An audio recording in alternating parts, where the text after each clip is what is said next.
C'est une ville symbole du destin tragique de la Syrie ces 12 dernières années sur les rives de l'Euphrate au nord du pays, Raqqa.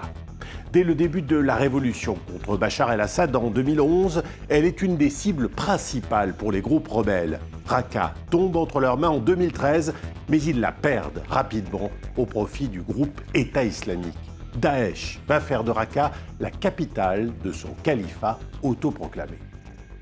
Et la ville va passer 4 ans sous le joug des terroristes islamistes, régulièrement bombardés par la coalition internationale. L'aviation française notamment frappe Raqqa en représailles aux attentats de 2015 à Paris. Voici comment François Hollande justifiait cette opération. J'ai décidé de renforcer nos actions et de frapper Daesh également en Syrie, parce que nous savons que c'est cette organisation-là, d'Irak et de Syrie, qui a organisé, préparé et, hélas, fait perpétrer ces actes et ces attaques terroristes en France. Et en plus de ces bombardements, tous les édifices religieux de Raqqa, qui n'étaient pas sunnites, sont systématiquement détruits par les occupants, les islamistes de Daesh. C'est donc une ville en ruine qui est finalement délivrée en 2017 par les forces démocratiques syriennes, composées en grande partie de combattants kurdes. Depuis, les infrastructures essentielles de Raqqa ont été reconstruites et la vie a repris son cours, mais d'énormes problèmes persistent. La crainte des attentats islamistes, les tensions entre populations kurdes et arabes sur fond de hausse des prix du pétrole, de pénurie d'eau et d'urgence alimentaire. Certains décident d'ailleurs de quitter la ville. Billet retour à Raqqa, c'est un reportage de Chris Hubby.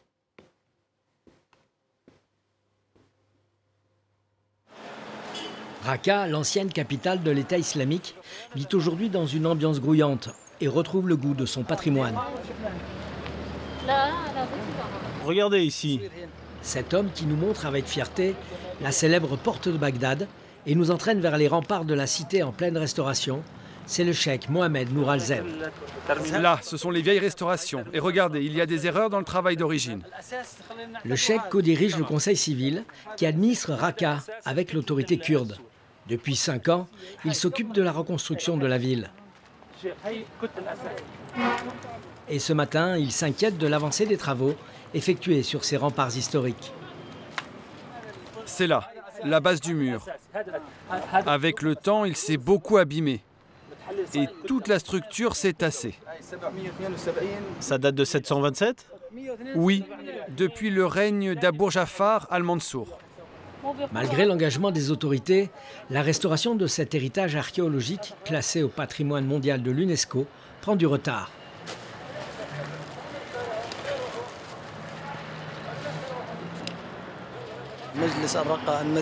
Le comité culturel du Conseil civil de Raqqa a commencé les travaux de restauration et a fourni les briques. La raison du retard dans les livraisons des services, c'est que c'est un budget plus élevé que les ressources allouées. Encore détruite à 50% du fait de la guerre contre Daesh, la perle de l'Euphrate multiplie les projets de construction. Comme le New Bridge, le nouveau pont qui enjambe le fleuve et qui permettra le rétablissement de la circulation des poids lourds, indispensable à l'approvisionnement de cette ville commerçante. Ici, on a ce nouveau forage. C'est une méthode qui a fait ses preuves dans plusieurs pays. Là-bas, par contre, on reconstruit avec de vieilles méthodes.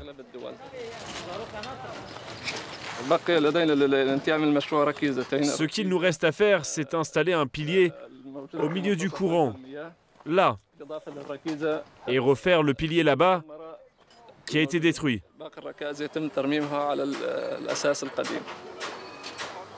Mais le chantier dirigé par Ayyab a lui aussi pris du retard, toujours à cause des conséquences de la guerre.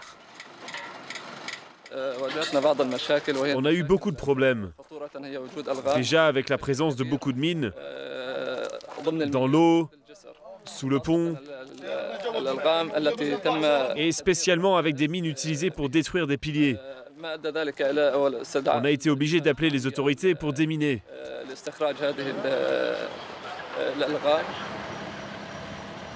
Plus de 100 mines ont dû être désamorcées, certaines enfouies jusqu'à 8 mètres de profondeur. Viens là, regarde ici. Pas besoin de le détacher, il suffit de le pousser de 12 mm vers ce côté. Mais ce qui retarde le plus l'ouvrage, c'est l'embargo et la loi César. Cette loi, votée par les États-Unis et l'Union européenne, prévoit des sanctions pour les entreprises et les particuliers qui commercent avec la Syrie. À cause de l'embargo, on n'a pas pu importer les machines nécessaires pour travailler facilement. Malgré les faibles moyens dont elles disposent et un matériel dépassé, les équipes d'EYAB devraient livrer le New Bridge au printemps 2024. Avec la reconstruction de la ville et la multiplication des chantiers, Raqqa attire des milliers de déplacés, victimes de la guerre et des djihadistes. Ils trouvent ici du travail et un minimum de sécurité dans une ville sous haute surveillance militaire kurde. Et ces travailleurs sont souvent très jeunes, comme Youssef, 16 ans. Je suis maçon. Je taille les pierres pour les façades. J'ai fait des études, mais j'ai dû laisser tomber. Maintenant, c'est trop tard, je ne peux plus revenir en arrière. J'ai donc trouvé ce travail. Qu'est-ce qu'on peut faire? On doit travailler pour vivre. J'apprends ce boulot pour devenir chef moi-même, si Dieu le veut. Pour cette population, la vie est particulièrement difficile. Et pour survivre, comme souvent, ce père de famille a enrôlé ses enfants. Ça fait 1 an que mes enfants travaillent avec moi dans la construction. Avant, j'avais une pâtisserie et mes enfants allaient à l'école. Mais à cause des problèmes et des besoins qu'on a, il fallait que je les ramène avec moi pour qu'ils apprennent le métier et qu'ils m'aident. Vous savez, l'éducation, c'est d'abord du temps. Et trouver du temps pour le donner à mes enfants, c'est juste impossible. C'est difficile, mais j'aime bien ce travail. C'est mieux que de rester à la maison. Et le travail, c'est plus important que l'école. Je veux apprendre le métier, et c'est mieux. À tout juste 10 ans, Rami travaille 9 heures par jour, toute la semaine, et dans des conditions de sécurité inexistantes. Selon l'organisation Save the Children, il serait 3000 comme lui sur les chantiers de Raqqa.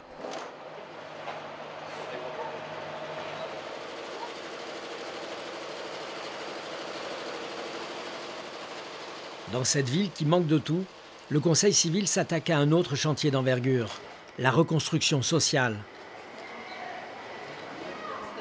L'association Oxygène Shabab reçoit ainsi tous les jours d'ex-prisonnières, épouses de djihadistes, pour les aider à se réinsérer dans la société. Dans le camp, il y avait mon ex-mari. Il va enregistrer ma fille avec son nom en premier. Pour ta sécurité, la sienne, il vaut mieux qu'elle soit enregistrée sous ton nom. Alors il ne faut pas que ma fille et mon mari restent ensemble. Non, effectivement. Depuis 2018, près de 1300 femmes sont sorties des camps de prisonniers.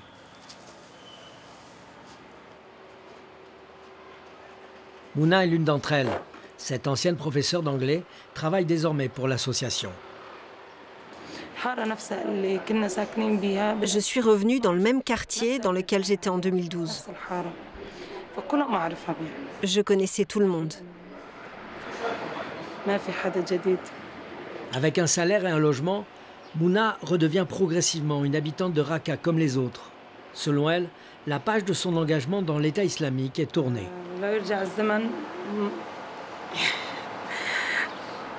J'ai appris la leçon. Jamais plus je ne rejoindrai un groupe. À cause de la souffrance que j'ai vécue et de la fatigue. Même si Daesh revenait, j'ai pris ma décision. Le problème, c'est que ce n'était pas ma décision. C'était ma famille et mon mari qui m'ont forcé à rejoindre Daesh. J'étais une victime. Toutes les femmes ici sont des victimes. Les femmes n'ont aucun rôle. Le mari décide de tout.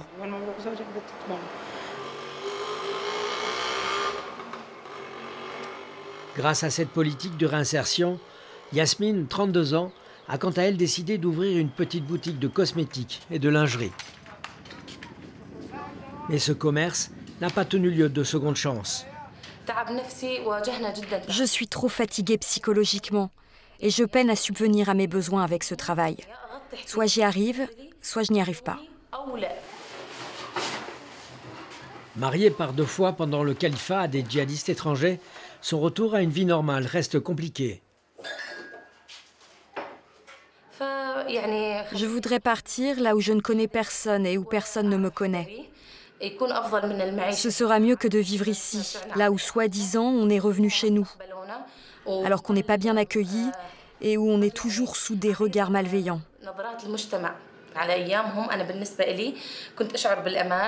Au moins sous le califat, je me sentais en sécurité.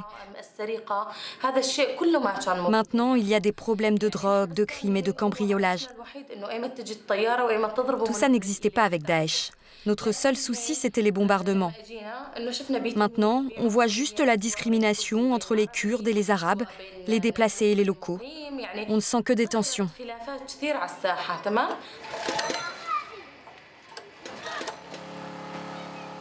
Aujourd'hui, de nombreux Raqaouis reprochent au pouvoir en place de ne pas faire assez pour améliorer leurs conditions de vie.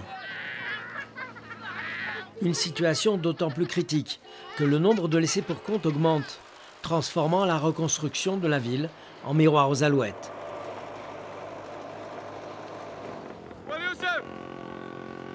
Nous sommes à Salat El Banat, où s'entassent dans des conditions humaines très dégradées 1800 familles de déplacés.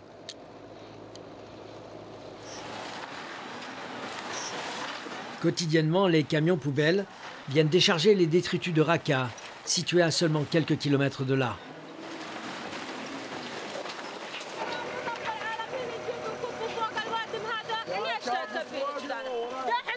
Pourquoi ils font ça? Nos enfants, qu'est-ce qu'ils ont fait de mal? Hier, ils sont venus avec un camion poubelle. Mon enfant était en train de jouer là-bas et le camion l'a dégagé. Ils font exprès pour nous faire partir. Qu'est-ce qu'on a fait pour mériter ça?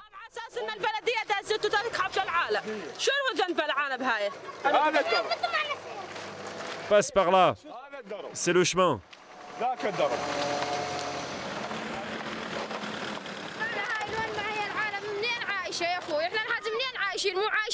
Regardez, tous les gens qui sont ici dépendent des poubelles. Même le bétail. Tout le monde vit des poubelles. Même les enfants vivent des poubelles.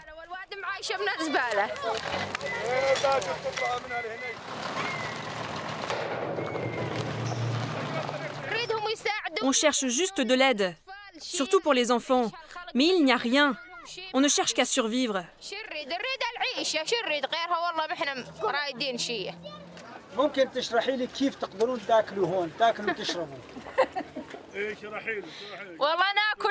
On mange des mouches. On mange des trucs, tout ce qu'on trouve par terre. Et on habite dans ces tentes qu'on a fabriquées avec des bouts de plastique qu'on a trouvés et attachés ensemble. Je viens d'arriver ici. On collecte du nylon et du plastique. Tout ce qu'on peut pour rester en vie, nous et nos enfants. Certaines de ces familles vivent ici depuis plus de 3 ans. N'ayant pas trouvé de travail à Raqqa, elles n'ont plus que leurs enfants pour les aider à survivre.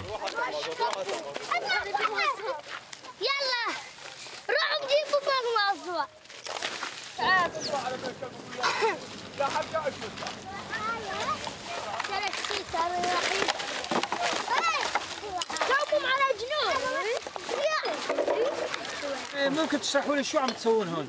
نشتغل علمنا الشغرات تعال قدام شوي. ممكن تحكي لي اي ساعة فيك شو عم تجمع شو عم تشتغل شو نجمع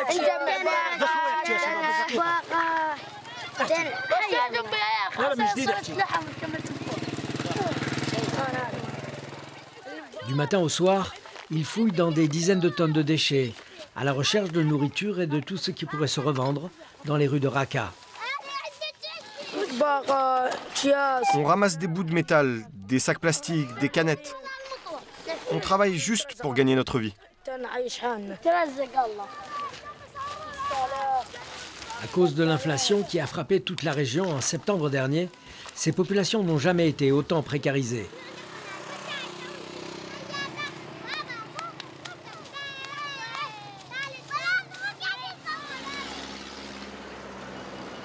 Alors que nous terminons notre reportage, c'est un autre péril qui frappe le Rojava et menace Raqqa. La Turquie vient de lancer une attaque sur plusieurs villes et villages, des zones contrôlées par les Kurdes. Raqqa a été épargnée, mais une immense marche de protestation est organisée par les autorités kurdes.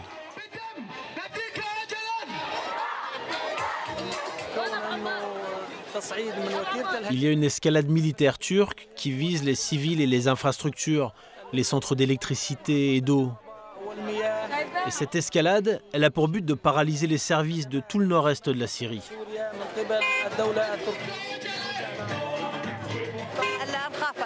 On a peur que les Turcs nous ciblent et nous tuent.